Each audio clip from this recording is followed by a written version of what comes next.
Welcome to Empowered Within, a soul-quenching, transformational podcast that will set your soul on fire through candid and inspiring conversations. Leading experts, celebrities, healers, and I share our journeys of how we've overcome challenges to living an empowered life from within. I'm your host, Jennifer Pilates. Welcome to another episode of Empowered Within.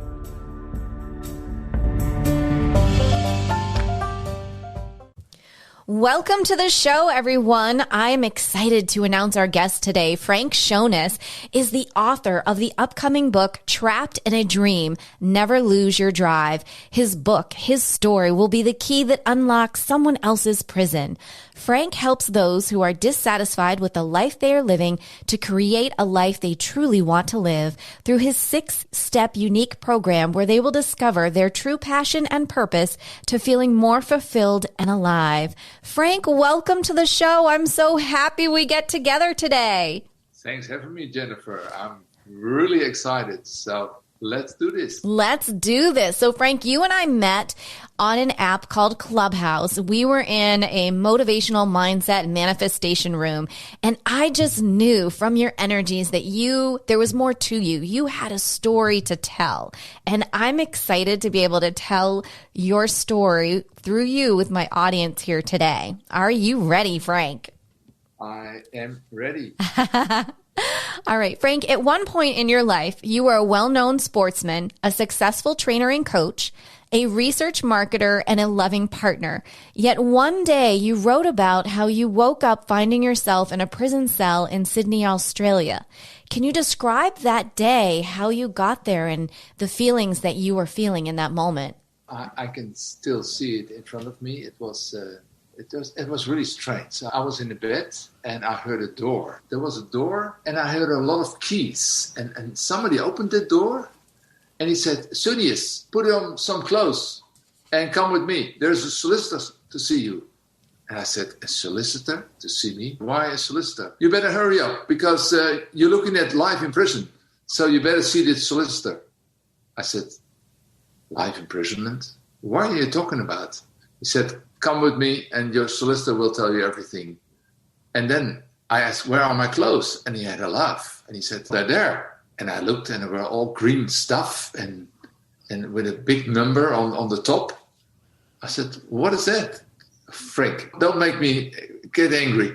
Put your clothes on and come on." I said, "That's not my clothes." And that's what happened. And then I walked with the guy. And then I noticed that I was in a prison cell.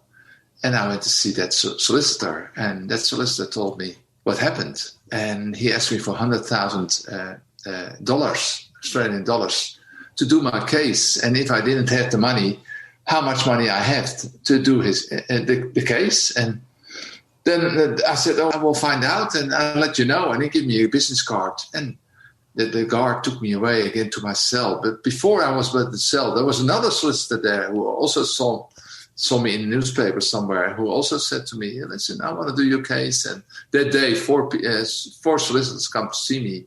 And I was, they call it dissociation. But don't ask me why. That's what I know. And that's what in my old report. I'm now only telling you because it's in my report. So I didn't know this. Wow, that is so powerful. So Frank, in looking at life and looking at that moment, can you put any puzzle pieces together as to how you ended up there, how you got there? Now, the last thing I knew that I had a bag full of medication from Holland. It was trazodone. And later on, the psychiatrist all told me that it was the wrong medication. I was on the wrong medication. But I only know that I was in a plane to Australia because a friend of mine had said, "Listen, Frank, don't go to the mental hospital," because I was advised to go on day treatment in the mental hospital in Amsterdam.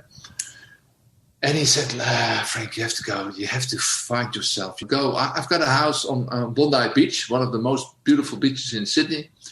So go there. I have an apartment there, and you can stay there and find yourself because this is not going to work. You are losing it." And I thought, yeah, you're right. You're probably right. I go there, and I talked the whole flight. I talked with everybody, and I was crying for 20 hours, from the 24 hours. I met a beautiful Catholic school teacher, Miss Kieran, And she also came in my trial later on. She came to testify in my case. So she did. She was beautiful. She was Catholic school teacher, and she really helped me when I arrived in Sydney. So after, and I want to make sure that I have this right, after more than 4 years in prison as an innocent man falsely convicted, you finally were released. Yeah. I still know that day. I see that day. Every moment, every minute of that day, I can still see for me. It was the 9th of August, 2000, the day before the Olympics, because the 10th of August, 2000, the Olympics were there in Sydney. So there was a call on the intercom, and they said, "Soonius, pack your stuff." And the drill, you had to stand ready with all you have. And I was really happy with all I have, because I had one box with some CDs, a CD player, and some beautiful books, and all my letters, and also a little bit part of Trapped in a Dream, and Living in Shadowland, and Alone, Always Alone, what I wrote in the isolation cell in the mental hospital. I had that all ready, and I was standing, because you have to be ready in 5 minutes.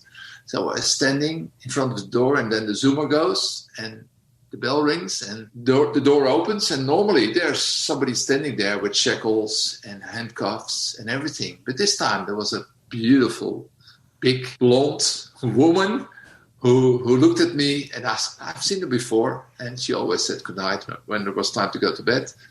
And she said, "Come here, you big, gentle giant of me."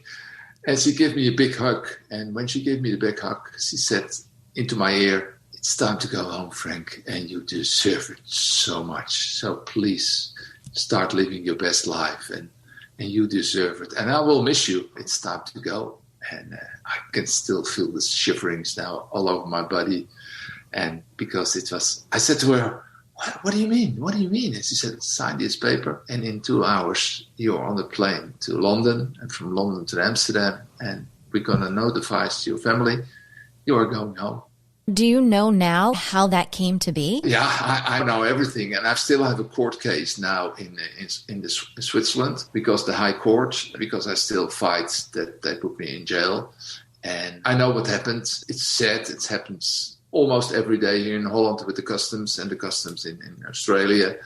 And they had prepared my Samsonite suitcase, and they filled it up with 6 kilos of ecstasy. And they did another 5 suitcases. So there were totally of 6 suitcases. And I was the scapegoat, what they call the scapegoat, because when my suitcase came out, it was completely broken. And the moment I brought my broken suitcase together with the school teacher to the customs, because of the commotion that went on, everybody was sent through the customs, and they brought me to a room, and there they told me that I would go for life in prison if I didn't do what they asked me to do. So I said, can I see what I've done?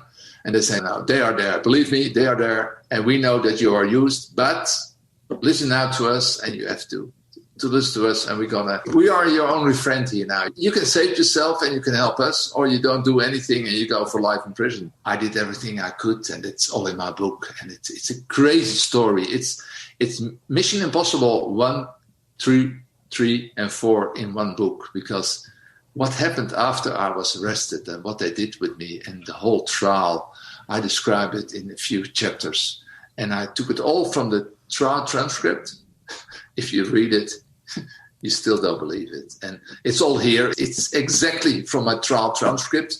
So everybody can come and see me. And there were some people who said to me, "Oh, Frank, what's going on?" I said, "If you have an hour, come and read it." And some people did. And after 10 minutes, they say, "Whoa." But I was not in the right mind. I was really sick already before I came to Australia, and I was an easy target.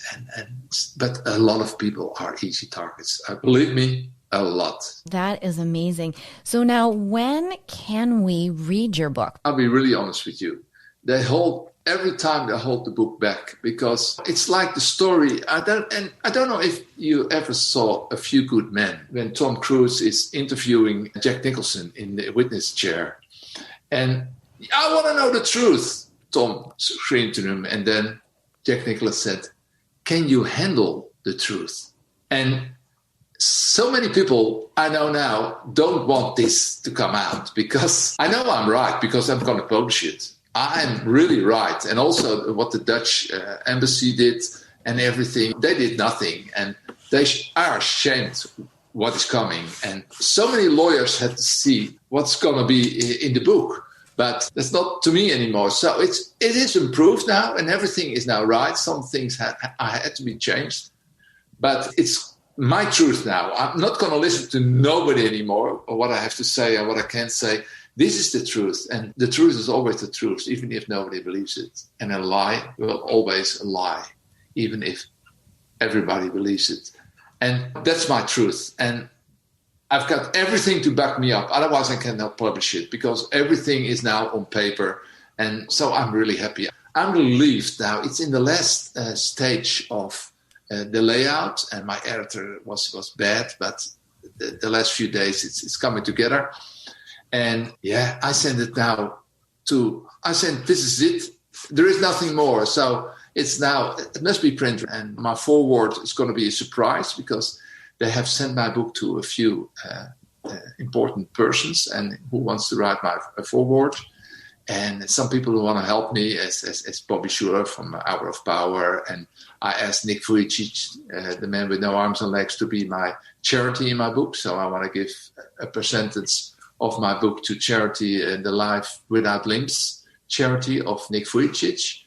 And so I hope my publisher don't want to say who's going to do my foreword, but I hope he will do it. And I will be so excited. So, yeah, I hope from now in 6 weeks. That would be so exciting. I, for one, I cannot wait to really dive in. I know we've talked a little bit about it. You have such a fascinating story. And above and beyond this story, I came across something else that I wanted to ask you about. And it may or may not be linked. I'm not really sure. We didn't talk about it previously. But you wrote how you became famous for solving the murder of Samantha Knight. And I'm wondering, how did that come to be? Every time I would look up something more about you, Frank, I would turn a page and go, oh my goodness, you are such a fascinating man with such an amazing story to tell. It's shivering still. The moment I hear the name Samantha Knight, of course I didn't know who Samantha Knight was. And I can tell it really quickly. My money was up and I had used 88,000 euros for my court case and my high appeal was coming. But the solicitor said, I want more money. And I said, I have no money anymore. So he stopped a day before my appeal came. And in my appeal, they dismissed everything because I talked for 2 hours and there were 7 judges sitting and they were really, they almost fell asleep because they already had their verdict ready. And so I was really sad, and Sturray put in an isolation cell. And then one day there was a sign on the door that there was a Bible study. And somebody came and said, listen, Frank, do you want to come out and see the pastor and go to the chapel? I said, please, because, let's talk to somebody. And I talked with those guys and they were beautiful Christians. And I'm a Christian too. So I had some amazing Bible studies. And during the Bible study, I came back all the time from Bible study, and there was an inmate who was also in protection, and his name was Michael Guyder. And I didn't know where Michael was in for, but soon I heard that he was charged with 60 different children sexual abuse, and he was sentenced for 16 years. So I hated Michael Guyder. And even I tried to kill myself again because I was thinking, if there are guys next to me who use 60 children, I was still really bad. But what happened? Michael saw that I was getting better. And one day, the guys from Bible study said, listen, give Michael a chance. You're a Christian. You have to forgive him. I said, no. Never, ever will I forgive somebody who did something with children, sexual abuse them. And no, I said, no, I'm not going to do it. But give him a chance to talk. And he's growing and getting better. And I started to get fights. There was spirit in me again. And one day we went to Bible study and he said, can I come with you? And we did something about the Thessalonians, the second letter of the Thessalonians. And that says, If you come clear with everything you have done, then God is waiting for you with open arms. And Michael was in shock. And Michael was all the time coming to my cell. I said, well, Frank, when you go out, you did nothing. You reported your broken suitcase to the customs and they gave you 11 years prison. How stupid is this world? But I did something terrible. And I will burn in hell. I said, no. I said, if you do your 16 years, you have a new chance. No. He said, Michael said, you don't believe me. I said, is there more? And then Michael said, yes, there is more. And he told the story, and you can see it on YouTube in 60 Minutes. I was in 60 Minutes interviewed by Ross Coulthard and agreed to do that interview, but it was stupid because I was thinking they're going to bring the truth, but they used me only to bring this story and make it sensational. And all the things I was doing, my book, my innocence being in jail, nothing of all was in the TV show. So I tried to sue them also because, they did a terrible job. They came here for 3 days to film me, and they filmed me for 6 hours. But there you can see that I told the truth, what Michael told me. I told this to a psychiatrist when the police spoke with me, and I solved the case. I didn't even know who Samantha Knight was. But they went to his shed, his working shed, and they found pictures of Samantha drugged by Michael Guyder and killed by Michael Guyder. So they took him out of the jail and they charged him with the murder of Samantha Knight, and he pleaded guilty. And then I was a hero. I was a hero, but I didn't even know who Samantha Knight was. And if you see the show, it's shocking because they put me there as a drug courier, and that still hurts. I made a mistake because the media is always only for themselves and not to help you. And that's really hard. Yeah. It is. You had to go through that. Here you are trying to do something good and you're pulling yourself out of a very dark place. And through everything that you've been through, being in prison, and you're still now fighting for your name, what takeaways do you have? Because I know you as such an amazing, motivational, inspirational person. And I think that it's important for our audience to be able to connect to realize that we all have things that we go through, some more troubling and some more challenging than others. And like your story, this is such an impressive moment in your life where you could have chosen not to come out as inspirational and motivational as you are and turn your life around and pivot into becoming a coach for other people. What are the major takeaways that you're finding that really brought you forward? When I landed, this is really funny. I shared this story a few times in beautiful rooms on Clubhouse. When I came back from hell, I was really in shock. But a year later, I was walking somewhere in a shopping mall and I heard my name. Frank, is that you? I said, who are you? I was one of your biggest fans in basketball. You were my hero. You were my legend. Please, can I have a picture with you? And she made a picture with me, and I didn't even know her, but she loved me playing basketball. And she said, Frank, what are you doing now? I said, nothing at the moment. I had a hard time. I'm on medication, and I'm still coming out of a major depressive illness. And no, Frank, no, I know who you are. Please, our club is looking for a tennis trainer. I said, no, that's nothing for me. I know you did that before. Come on, have a go, have a try. Come Wednesday, look at the children. They're going to love you. And I don't know what happened, but I said yes. And that Wednesday, I went to see the club, and I was ready. And I didn't do it for 10 years. If you're once a trainer, you're always a trainer. And there were 8 little children, 6 till 8 years old, and they're all ready. Little new racket and new shoes and new clothes and new trainer. And I did a training for 2 hours. And after that, everybody was excited. The parents came to me and they said, Frank, you are amazing. We're so happy that the club has a new trainer. But I didn't. It was only to try. And it's funny. The next Wednesday, I was really excited to go again. There were 40 children waiting at the gates. And 2 months later, I had 140 children, and I was fully booked for 32 hours a week to give training. And that's what happened. I think it's always to set a goal, to set always have something to look further than the present situation. that girl who saw me, and I didn't even know who she was, but she looked at me for 10 years, playing basketball, and I didn't even know that fan. But she put me there. And then the next Wednesday, I was so excited. And the next Wednesday, and then I had a new goal.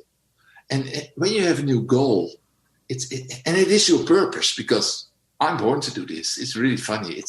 I can coach and train really good because I'm high sensitive. I can feel straight away where the blockades are. I can make you better in yourself. And if you have talent, you will be a better tennis player too. But first of all, grow in yourself and be a better version of yourself. And, what I didn't do with myself, because I neglected myself and I gave too much away what I should have given to myself. And that's why I became really sick. But my book is Trapped in a Dream, Never Lose Your Drive. It's always a drive that there is still something and somebody waiting for you who needs you, who needs your gift, who needs your talent. And I think that's my giveaway, because always think that the best is still to come. I love that, Frank. That is one of the reasons why you and I just connected so well. We always believe that the best is always yet to come. Is there one thing that you practice daily, weekly, to keep yourself in that positive mindset, to keep yourself in check for those moments? Because we're all human and we all have off days. And the key is give yourself a moment to have a down moment. But we always have to have an arsenal, a toolbox to pull ourselves back up again. What is it that you use to keep yourself in that positive, motivated mindset to keep going? I've got one word for that. Pretending. Pretend that it is bad, but pretend that it is okay. That sometimes it's only 5 or 10 minutes you feel shit, but so many people then hang into it for the whole day and say, oh, I had a bad day. No, sometimes you only have 5 bad minutes. You stay in it for the whole day or the whole week, and some people for the rest of their lives, and blaming everybody. But always pretend that the sun is just what happened with us. We had an appointment 6 o'clock, but the weather was there, and it was only half an hour, but it should have been 24 hours. It was possible. Pretend, see that the outcome will always be good again. Because most of the time, I'm going to tell you this, because I've been there. In the darkest moments, there was always something that happened. Always. So wait another day. If you think you had your worst day, wait another day. Because around the corner, there's just now, your weather is better again. And maybe it went on for a week or maybe a month. Some countries have for 6 or 8 weeks rain. But they know that the rain will go away and the floods will go away one day. So pretend that you see the outcome. Keep seeing the outcome. And imagination is my key word, I think.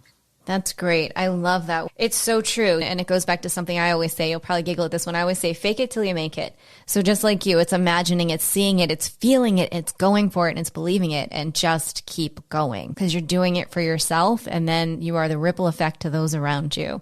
And people are waiting for you. How do you know? Maybe you tell me something. You say already so many beautiful things that I already start implementing in my head, in my stories, because you need me, I need you. We all need each other to go to the next chapters, to push your buttons and say, hey, now I understand that. That makes sense now. And you never know who's going to tell you your best new things, the pushes. And I love it. You said so many beautiful things. I'm going to use it. Please do, Frank. Please do. So let me ask you, Frank, because you have an amazing story. And here for our audience, it's all about sharing these stories of what was and what challenges we've had to living an empowered life today, which you very much have and are doing. And so I ask you this. What is the biggest aha moment that you feel that you've had in your life? That was 100%, and you can see it in my bio. That was Nick Vujicic, the man with no arms and legs. I was on a Sunday morning. I had compensation money from Australia, and I bought a small bungalow in the nature. And I was laying on the couch on a Sunday morning, and I was a little bit zipping on the television. And then I see a guy with no arms and legs on a table. And he starts with this sentence: if you have a story, it's your moral obligation to tell this story, because people are waiting for your story, just like my story. And sometimes you have bad luck because your story must be so good because I have no arms and legs. And people come to see me because I have the story with a guy with no arms and legs. But Frank, and to all the other guys he was speaking, or girls, you have a handicap. You have arms and legs, Franks. So probably your story is much better than my story. But I'm lucky, I have no arms and legs, and everybody wants to come to see the guy with no arms and legs. And you have the handicap. And it's so funny when somebody has no arms and legs and tells me that I have a handicap, but also a moral obligation to share this story, because people are sometimes so deep and so depressed that they need probably my story or your story or whose story. It doesn't matter whose story. If it make contact with you and connects with you, we're all different. And sometimes you need you love my voice and Les Brown's voice. I love Les Brown's voice, and you never know who you're going to connect with, but who you're going to help, because that's all life is all about. What can you do to make somebody else happy? And then you're happy too, because Nick said to me one thing, and I will never forget. Do you know how you sleep at night when you know that 16,000 children in Africa, because I make a lot of money with my public speaking, now have a full tummy, have water, have medical care, have schools, and sleep well, because what you've done for them. How you sleep if you only have one person somewhere in the world is now in a much better state than they were before, because what you'd have done. And that's my goal. My goal is now maybe one, but I hope more. And I want to help as much I can do, because that's also good for your sleep. So it's a win-win situation. It absolutely is. And there are so many lives that you're touching through our audience. And I know there's millions of lives that you're going to touch through your book and sharing your stories and your motivation and your inspiration. And I know that also the audience will have the opportunity, once your book is out, to actually have coaching with you. And what an amazing experience that would be as well. Yeah, I've got a program now. It's in the last stage.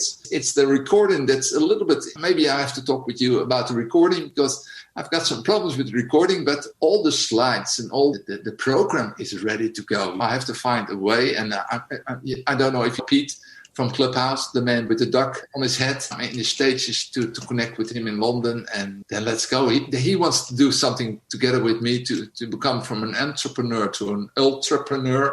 And it's really really funny because it's complete new for me. Everything is new, and some people call me a superhero, and sometimes it's shock.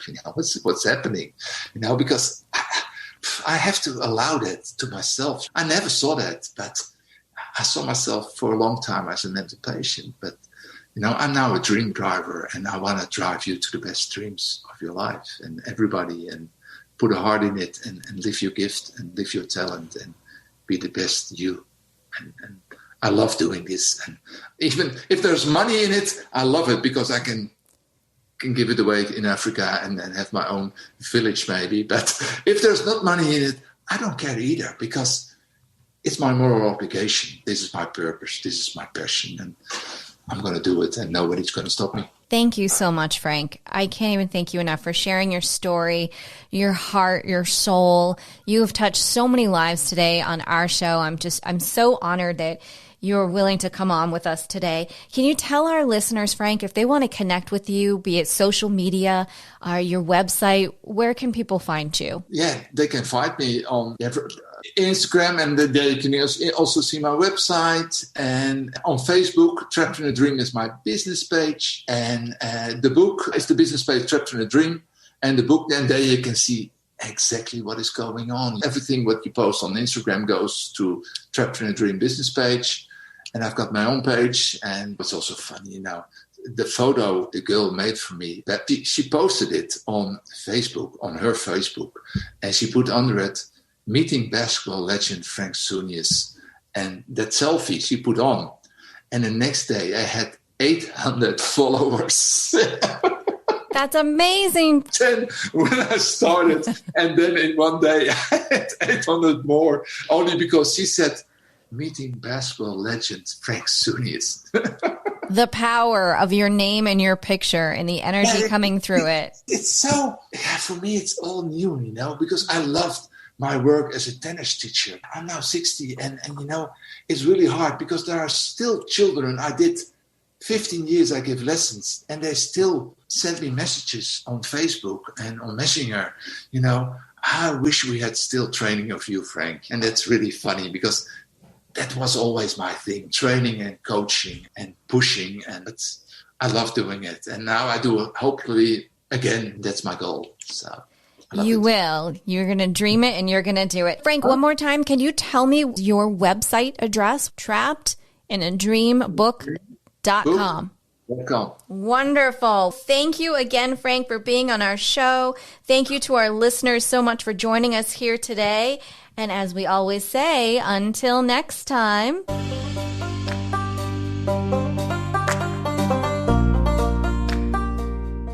Thank you so much for tuning in to another episode. Please remember to rate, review, and subscribe to Empowered Within with Jennifer Pilates. Your feedback is important. It helps me to connect with you and gives me insight into who you are and what you're enjoying about the show.